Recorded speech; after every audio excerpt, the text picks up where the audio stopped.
today, Deputy Liermann.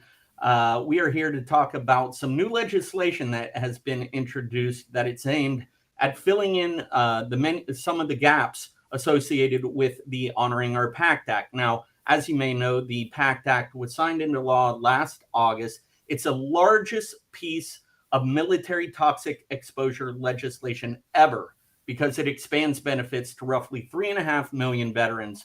But like I said, there's still some gaps that need to be addressed, and Representative Dina Titus of Nevada has introduced the Presume Act, which we hope will help fill in some of those gaps. And Shane, do me a favor, let the audience know what the Presume Act does.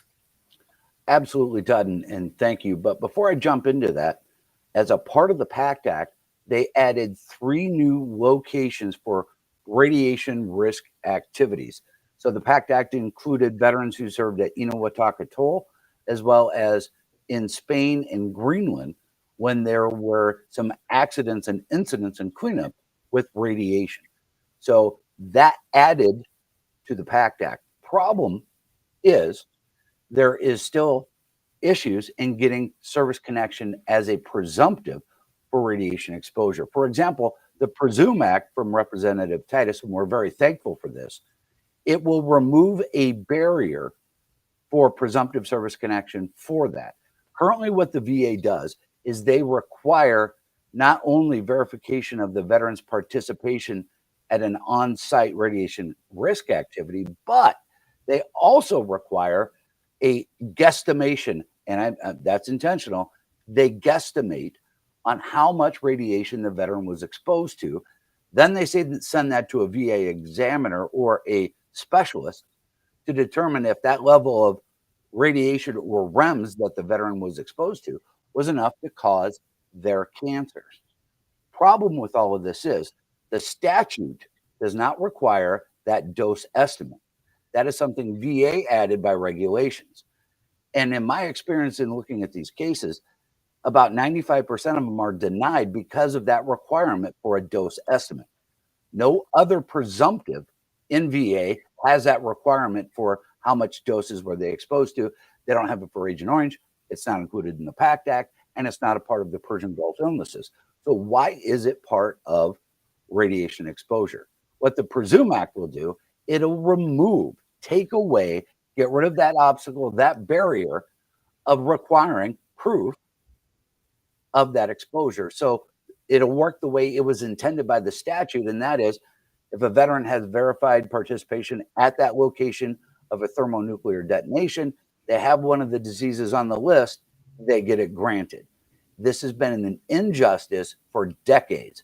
We're very excited to see this legislation get introduced, and hopefully we get it passed at this Congress. All right, and Shane, you've been a DAV benefits advocate for 25 plus years now. We were speaking the other day, and you'd mentioned you'd worked with some veterans in the past who this really could have helped. Can you expound on that and give us some examples? Oh, absolutely, Todd. Thanks. There was a veteran we had assisted who was a participant in a nuclear thermal detonation operation called Operation Upshot Knothole. They proved the veteran was there. That's a weird name. God bless the military for naming things. They could prove the veteran was there. VA verified it. His records show he was on site when the big nuclear bomb went boom.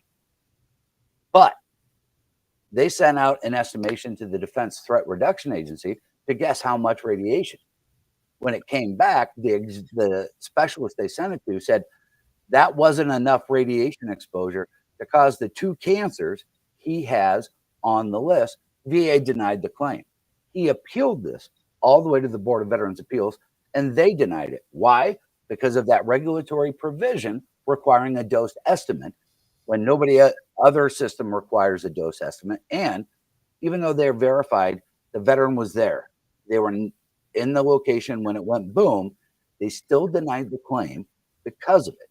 I've seen multiple examples of this throughout my 25 years of assisting veterans.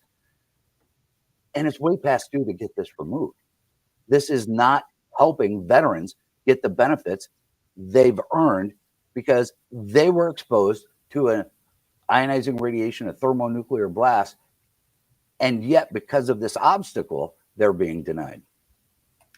Yeah, that's certainly an inequity that needs to be corrected. And here at DAV, we're fortunate to have 1 million plus members in our ranks, more than 1 million followers on our social media channels. How can they get involved to help us in our fight on behalf of the nation's veterans?